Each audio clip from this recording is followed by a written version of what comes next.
वर्णन आता है कि भीष्म पितामह ने कहा था, मेरा अंतिम संस्कार ऐसी भूमि पर करना जहां किसी का ना हुआ हो संस्कार। तब पूरी पृथ्वी छानी तो महाराज केवल एक सुई के नोक के बराबर जमीन मिली जहां किसी का अंतिम संस्कार नहीं हुआ था। ऐसा कहते हैं भगवान ने विराट रूप धारण करके वहां अपनी भुजा पर ही चिता अग्नि प्रज्वलित करके और भीष्म पितामह को अंतिम संस्कार किया। इस प्रकार पितामह भीष्म के स्तुति का मंगल स्तवन भागवत में कहा गया। भगवान ने पांडवों को कहा, भैया अब मुझे छुट्टी दो, मैं वापस द्वारिका जाऊं। भगवान को द्वारिका जाने की अनुमति दी। भगवान रथ में बैठ करके पुनः द्वारिका प्रस्थान कर गए। द्वारिका में आते ही भगवान ने अपने पांचजन्य शंख का नाद किया और जैसे ही उस शंख की ध्वनि द्वारिका के कोने कोने में पहुंची, आनंदित प्रफुल्लित और सभी लोग मगन हो गए, भगवान को देखने को उत्सुक हो गए। 16,100 पटरानियां हैं भगवान की और प्रत्येक पटरानी अलग अलग महल में रहती है। जैसे ही द्वारिका में प्रवेश किया भगवान ने तो 16,108 राजकुमारियों में होड़ लग रही है कि सबसे पहले किसके यहां जाएंगे ठाकुर जी। भगवान को पता चल गया कि ये सब आपस में एक दूसरे से ईर्ष्या कर रही है कि मेरे पास पहले आएंगे, मेरे पास पहले आएंगे। तो भगवान ने भी विचित्र रूप धारण किए, 16,108 ही रूप धारण किए और एक साथ सबके महल में प्रवेश किया। पटरानियों ने पूछा, आप सबसे पहले किसके यहां गए? बोले, देवी सबसे पहले तुम्हारे पास आया हूं मैं। ठाकुर जी जैसा दाम्पत्य जीवन कोई नहीं जी सकता। श्रीमद् भागवत के 10वें स्कंद के उत्तरार्ध में और 11वें स्कंद में भगवान की दंपति जीवन के बारे में बताया। मतलब परसों की कथा दंपतियों के लिए है। दाम्पत्य जीवन कैसे जीना चाहिए भगवान से सीखो। लोग कहते हैं भगवान ने इतने ब्याह किए, हम 2-4 कर लें। तो भगवान 16,108 पटरानियों के संग एक साथ रहते हैं और अलग अलग रूप में रहते हैं। आप भी रहो, अगर कर सको तो करो। कृष्ण ने जो कहा है वो करो, किया है वो करने की जरूरत नहीं है। भगवान कृष्ण ने जो कहा है वो करो और प्रभु श्री राम ने जो किया है वो करो। राम जी के चरित्र अनुकरणीय हैं, लेकिन कृष्ण भगवान का चरित्र अनुकरणीय नहीं है। 6 दिन के कृष्ण ने पूतना मार दी, आप मार दोगे? 7 वर्ष के कृष्ण ने 7 कोस लंबे चौड़े गिरिराज पर्वत को एक अन्य उंगली पर धारण कर लिया, हम कर सकते हैं? भगवान कृष्ण की लीला अनुकरणीय नहीं है, भगवान कृष्ण की वाणी अनुकरणीय है। इसलिए भगवद गीता, भगवान के द्वारा गाई गई गीता को अनुकरण करो। वो जो करते हैं वो हम कभी नहीं कर सकते। भगवान कृष्ण इस प्रकार अपने संपूर्ण पटरानियों के संग विराज रहे थे और यहां उस बालक ने जन्म लिया जिसकी गर्भ में प्रवेश करके भगवान ने रक्षा की। जन्म लेते ही वो बालक कहते हैं उठ करके बैठ गया, देखने लगा किसको ढूंढ रहा है? बोले उसको ढूंढ रहा है। ये कौन आया था गर्भ में आके मेरी रक्षा करके गया, वो कहां है? सबके मुखमंडल को इस प्रकार इस भांति देखने लगा तो उसका नाम परीक्षित हो गया। भगवान भी उसके लिए टोपी कुर्ता लेकर के आए, पुनः हस्तिनापुर गए और जाकर के खूब उत्सव मनाया। भगवान ने कहा अब हम पुनः वापस द्वारिका जाएंगे, तो युधिष्ठिर ने अर्जुन को साथ भेजा, जाओ भगवान को छोड़ करके आओ द्वारिका तक। अर्जुन भगवान को छोड़ने के लिए द्वारिका जब भी जाते हैं तो ज्यादा से ज्यादा 10 दिन में वापस आ जाते हैं, लेकिन आज महीनों बीत गए, अर्जुन लौट करके नहीं आया। चिंता जगी युधिष्ठिर की। आज सुबह से ही अपशगुन देख रहा है युधिष्ठिर। सूर्य मानो उदय नहीं हुआ, अस्त हो रहा है। नदी का जल जो सदैव शांत रहता था आज समुद्र की तरह उफान भर रहा है। गौशाला में गाय मानो मचल रही हैं। मंदिर में जैसे ही दर्शन करने गया लक्ष्मी नारायण भगवान के नेत्रों से अश्रुपात हो रहा है। इन सब अपशगुनों को देख करके युधिष्ठिर बहुत घबरा गया। और भीम से जाकर के कहते हैं देखो ना अर्जुन को कितने दिन हो गए द्वारिका गए, अभी तक लौट के नहीं आया, उसकी कोई खबर सुध कुछ सब ठीक तो है द्वारिका में। इतने में ही एक दीनहीन सा व्यक्ति मुख्य द्वार पर आकर के गिर पड़ता है। युधिष्ठिर और भीम दौड़ करके जाके देखते हैं तो तेजहीन, मानो जैसे कितने दिन से स्नान नहीं किया, कवच टूटा पड़ा है, बाल बिखरे पड़े हैं, कोई और नहीं अर्जुन है। अर्जुन से द्वारिका के विषय बहुत देर तक तो मानो जैसे सुन रहा हो, कुछ नहीं बोला। अर्जुन तुम द्वारिका गए थे ना, रुक्मणी ठीक है ना, भगवान की समस्त पटरानियां ठीक है ना, देवकी वसुदेव सब कुशल है ना, भगवान के पुत्र प्रद्युम्न अनिरुद्ध आदि सब ठीक है ना, द्वारिकाधीश को कोई दिक्कत तो नहीं है ना, सब ठीक है ना। द्वारिकाधीश नाम सुनते ही अर्जुन का पूरा शरीर कंपायमान हो गया, नेत्रों से अश्रुपात होने लगे। युधिष्ठिर की भुजा को पकड़ करके हृदय से लगा के जोर जोर से रुदन करने लगा। और अर्जुन कहता है भैया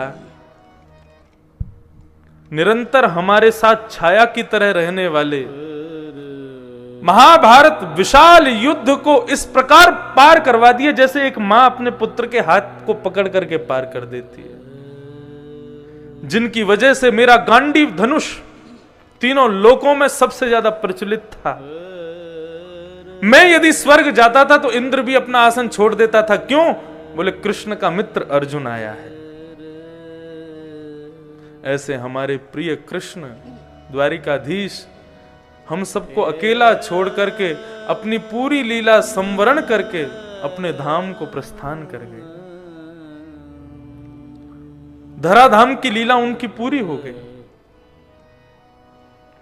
और उनके जाते ही संपूर्ण द्वारिका नगरी, कंचन की स्वर्ण की नगरी द्वारिका समुद्र में डूब गई। मुझे एक छोटा सा काम दिया था कि मेरी अष्टपटरानी तो मेरे साथ जाएंगी, लेकिन इन 16,100 राजकुमारियों को तुम ले जा करके वृंदावन, 16,100 राजकुमारियों को तो उन्होंने वृंदावन भेज दिया, लेकिन अष्टपटरानियों को मेरे साथ भेजा था कि इनको हस्तिनापुर ले जाना। मेरे जाने के बाद द्वारिका नहीं रहेगी। उन 8 पटरानियों को मैं अपने साथ लेकर के आ रहा था। गांडीव धनुष का बहुत अहंकार था मुझको। एक कोल भील के गांव में एक कोल आया, एक भील आया और मुझसे उन 8 को हरण करके ले गया। जिस धनुष का अहंकार था हमेशा मेरे भीतर, वो धनुष भी मेरे किसी काम नहीं आ पाया। आज भगवान की याद आ रही है अर्जुन को। युधिष्ठिर मौन हो गए, भीम मौन हो गए। पर्दे के पीछे खड़ी हुई भुआ कुंती ने जैसे सुना कि द्वारिकाधीश अपनी लीला पूरी करके चले गए, ये वियोगात्मक ये शब्द जैसे ही कर्णरंध्र में प्रवेश किया, कुंती रुक ही नहीं पाई, तत्क्षण प्राणों का परित्याग कर दिया। कृष्ण नहीं रहे तो हम रह के क्या करना। बंधुओं, कभी भी ये बात नहीं कहनी चाहिए कि भगवान कृष्ण, कहना भी पाप है। मृत्यु शब्द भगवान के लिए प्रयोग कभी मत कीजिएगा। भगवान का ना तो कभी जन्म होता है और ना कभी मृत्यु होती है। भगवान अवतार लेते हैं, लीला पूरी करके फिर अवतार को ही समेट करके चले जाते हैं। पांच भौतिक शरीर से विमुख चिन्मय स्वरूप धारण करके आते हैं और अपने सशरीर, अपने परिकर को संग लेकर के वैकुंठ चले जाते हैं। उनकी अंत्येष्टि आदि ये सब कभी नहीं बोलना चाहिए, और जो कहे उसको टोक करके मना कर देना चाहिए। कभी मत बोलो ऐसा।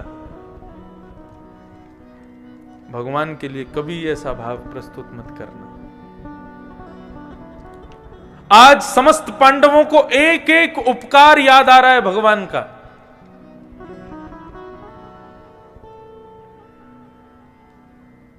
महाभारत युद्ध के सबसे बड़े योद्धा का चयन होना था।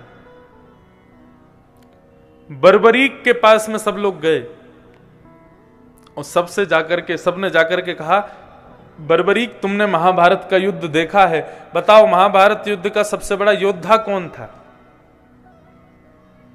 अर्जुन सोचने लगा मेरा नाम बोलेगा, मैं गांडीवधारी धनुषधारी अर्जुन हूं। युधिष्ठिर जी सोचने लगे कि मैं धर्मराज हूं, मेरा नाम बोलेगा। बोले भीम सोचने लगे महाभारत का युद्ध का उपसंहार तो मैंने किया था, दुर्योधन की जंगा पर प्रहार करके, मेरा नाम बोलेगा।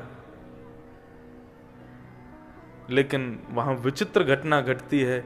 एक कोने में दोनों हाथों को बांध करके खड़े द्वारिकाधीश की ओर बर्बरीक देखता है और कहता है महाभारत युद्ध का सबसे बड़ा योद्धा यदि कोई था तो वो थे द्वारिकाधीश कृष्ण।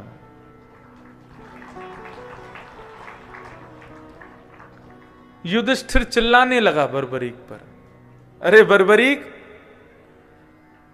तेरा धड़ चला गया, धड़ के साथ शायद बुद्धि भी चली गई है। अरे जिन्होंने शस्त्र को हाथ तक नहीं लगाया महाभारत युद्ध में, तू कह रहा है वो सबसे बड़े योद्धा थे। योद्धा का लक्षण पता है? कवच पहनता है, ना जाने कितने प्रकार के आयुधों के नाम गिनवाता है युधिष्ठिर। उन सबको धारण करके जब योद्धा आता है तब उसको योद्धा कहा जाता है। हाथ में घोड़े की रस्सी पकड़ करके चाबुक मारने वाले को तुम योद्धा कह रहे हो? आज युधिष्ठिर के नेत्र सजल हो गए। अर्जुन कहता है भैया आपने भगवान कृष्ण के प्रति उस समय क्या नहीं कहा था? बहुत सावधानी से सुनिए। बोले मैं बताऊं, वास्तव में मैं और आप जो युद्ध कर रहे थे वो किस प्रकार का युद्ध था?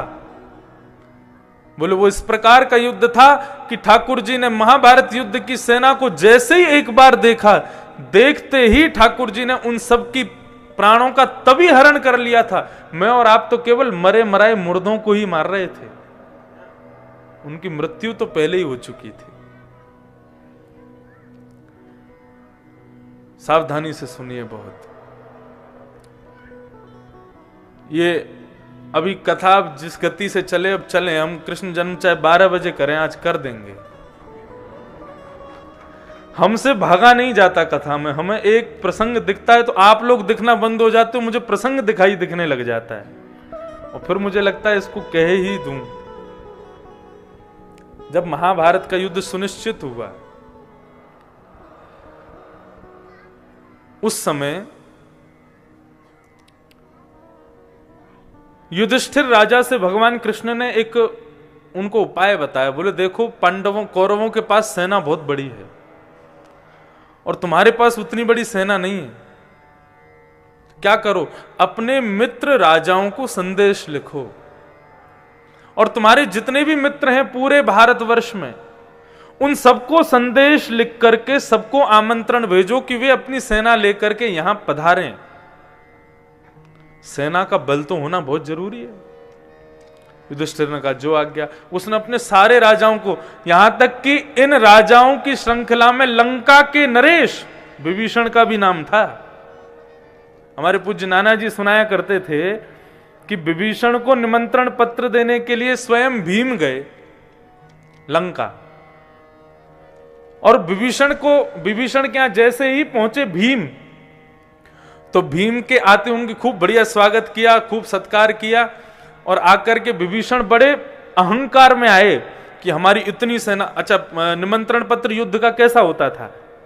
हमारी इतनी अक्षौणी सेना है, इतने हाथी हैं, इतने घोड़ा हैं, इतने बल्लम फरसा, इतने तलवार, इतने धनुष्बाण, इतने ये, वो सब लिखा जाता उसमें पत्र में। तो भीम को बड़ा अभिमान था कि महाभारत जैसा युद्ध तो पूरे विश्व में आज तक कभी हुआ नहीं है। विभीषण को दिखाएंगे जैसे ही हम पत्र, तो देख करके चौंक जाएगा विभीषण, क्योंकि जितने भी राजाओं के पास पत्र जाता था वे सब राजा अपने दांतों तले उंगली काट लेते थे। बोले इतना विशाल। जैसे ही विभीषण के पास में पत्र पहुंचा तो विभीषण पत्र देख करके मुस्कुरा रहा था। तो भीम ने कहा महाराज 23 अक्षौणी सेना है, कितने करोड़ हाथी हैं, कितने करोड़ घोड़े हैं, कितने करोड़ सैनिक हैं, जाने क्या, उनकी पूरी श्रृंखला बताने लगा। कुल मिलाकर के टोटल मिलाएंगे तो इतनी अक्षौणी, मुझे प्रॉपर संख्या याद नहीं, इतनी अक्षौणी सेना है। तब विभीषण जी जोर से हंसते हैं। बोले आप हंस क्यों रहे हो? बोले मैं इसलिए हंस रहा हूं, तुम्हारी महाभारत में कौरव पांडवों की मिलाकर के जितनी सेना है ना, राम रावण युद्ध में उतने केवल ढोल नगाड़े बजाने वाले थे। राम रावण योर युद्धे या राम रावण योर इव। राम रावण जैसा युद्ध तो राम रावण का ही हुआ था, वैसा युद्ध कभी नहीं हुआ इस महाभारत के, इस भारत की भूमि पर। भीम का सिर चकरा गया। अब यही कथा पूरी नहीं, आगे क्या होता है? भीम कहता है मैं बहुत दूर से आया हूं, मुझे कोई पोखरा तालाब बताओ, मैं स्नान कर लूं तुम्हारी लंका नगरी में। तो विभीषण कहते हैं कि भाई देखो तुम कहीं चले जाओ, दक्षिण में एक पोखरा है, उसमें मत जाना। और भीम पांडवों में ऐसा है, इसको कोई चुनौती दे दे तो ये उस काम को अदबद के करता है। भीम बोला ठीक है दक्षिण में नहीं जाऊंगा। तो बोले कहीं चले जाओ, बहुत सारी नदी हैं, पोखरा है, तालाब है, नहा लो आप, लेकिन दक्षिण के जो पोखरा है, जो तालाब है, उसमें मत जाना। विभीषण गया स्नान करने के लिए, तो बाहर निकलते उसने कहा कि ये दक्षिण वाले में ही जाके देखूं है क्या। अब भीम निकल गया दक्षिण की ओर। विभीषण को पता था ये मानेगा नहीं, ये दक्षिण में ही जाएगा। तो उसने अपने सैनिकों को भेजा, थोड़ी दूरी बना करके जाओ, लेकिन इसकी सुरक्षा के लिए पीछे जाओ। और दक्षिण में एक विशाल तालाब उसने देखा। भीम बोला इसमें क्या है बताओ, इसके लिए मना कर रहे थे विभीषण जी। तुरंत अपने वस्त्रादि उतार करके जलाशय को प्रणाम करके जैसे ही गोता मारा, तो गहराई में जाते जाते जाते जाते जाते जाते कहते हैं 15 दिन बीत गए, लेकिन नीचे की गहराई नहीं पता चली उसको। ऐसी स्थिति हो गई, श्वास लेना भारी पड़ गया, अब ना नीचे जा पा रहा है ना ऊपर आ पा रहा है, कोई और छोर दिखाई नहीं दे रहा। तब जाकर के पीछे आ रहे सैनिकों ने गोते लगाए और रस्सी फेंक करके बांध करके भीम को उस नदी से निकाला, उसकी छाती में जोर जोर से हवा करके मुंह से पानी निकाला। जैसे तैसे 2-4 दिन में होश आया तो विभीषण के पास राजमहल में पड़ा था भीम। विभीषण बोले मैंने मना किया था ना दक्षिण में मत जाना, क्यों गए तुम? बोले वो सब ठीक है, ये बताओ ये था क्या जिसमें मैं कूदा था? बोले हमारे बड़े भैया कुंभकर्ण का मुंड है वो।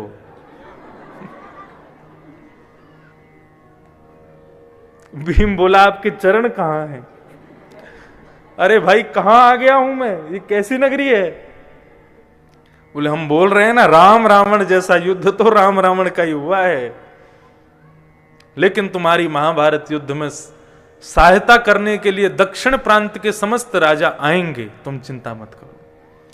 तब विभीषण ने पत्र लिखा उडुपी के राजा, एक दक्षिण में स्थान है उडुपी, वहां के राजा को पत्र लिखा कि आप जाइए। सबको पत्र लिखा आप सेना लेकर के जाओ, लेकिन उडुपी के राजा का एक विलक्षण योगदान था महाभारत युद्ध में।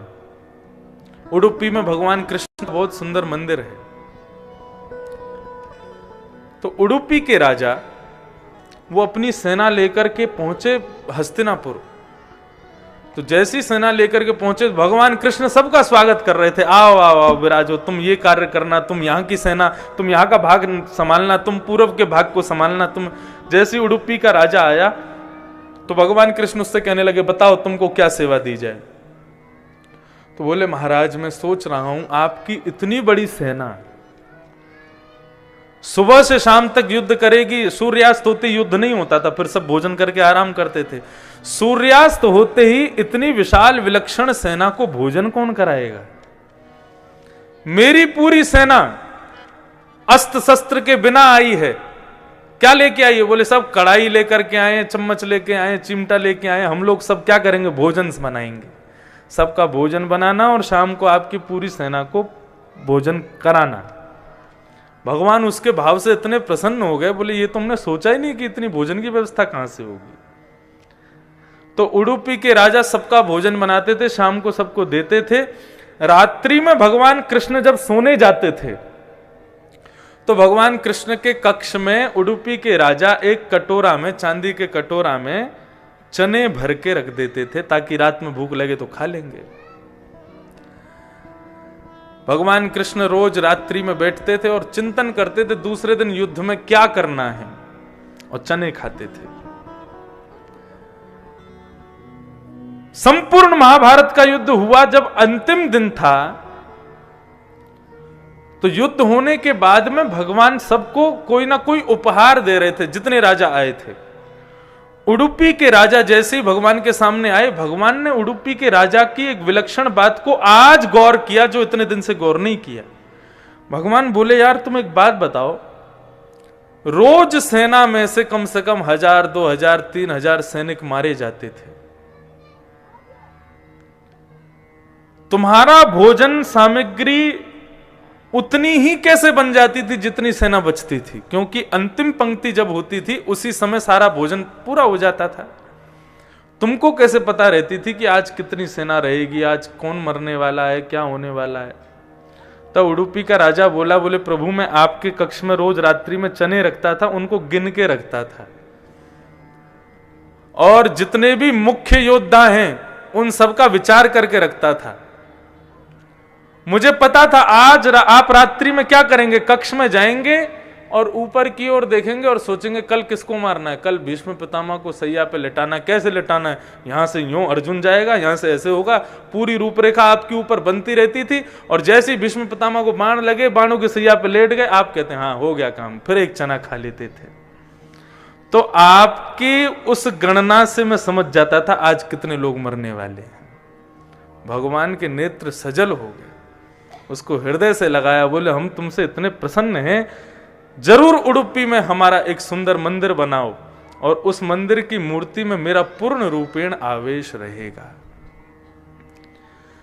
तो आज अर्जुन कह रहे हैं कि प्रभु महाभारत के योद्धा हम नहीं थे, महाभारत के योद्धा तो कृष्ण ही थे, जो केवल अपनी दृष्टि मात्र से, देखने भर से सभी लोगों के प्राणों का हरण कर लेते थे। वो कृष्ण आज हमको छोड़ करके चले गए। अत्यंत दुखित पांडव, तुरंत युधिष्ठिर ने अपने सिर का मुकुट उतार दिया, बोले कि अब मैं इसका अधिकारी नहीं हूं। दूर खेल रहे नन्हे से बालक परीक्षित को बुलाया, जिसको वो अबोध बालक कुछ नहीं जानता, उसको उठा करके राज सिंहासन पर बिठा दिया और उसके मस्तिष्क पर अपना राज मुकुट विराजमान कर दिया। ब्राह्मणों को आज्ञा की, हे भूदेवों, ये राज शासन आपकी ही कृपा से चलता आया है, इस बालक को सद्मार्ग बताइएगा और जैसे जैसे बड़ा हो इसको राज शासन करना सिखाइएगा। हम लोग अब इस पृथ्वी पर नहीं रहेंगे, जिनके अनंत उपकारों से आज हम जी रहे हैं, उनकी अनुपस्थिति में हम इस राज महल में रहेंगे? ऐसा नहीं कर सकते। पांचों पांडवों ने वर्कल वेश धारण कर लिए, बन के वेश धारण करके द्रौपदी को साथ लेकर के पांचों पांडव स्वर्गारोहण को प्रस्थान कर गए।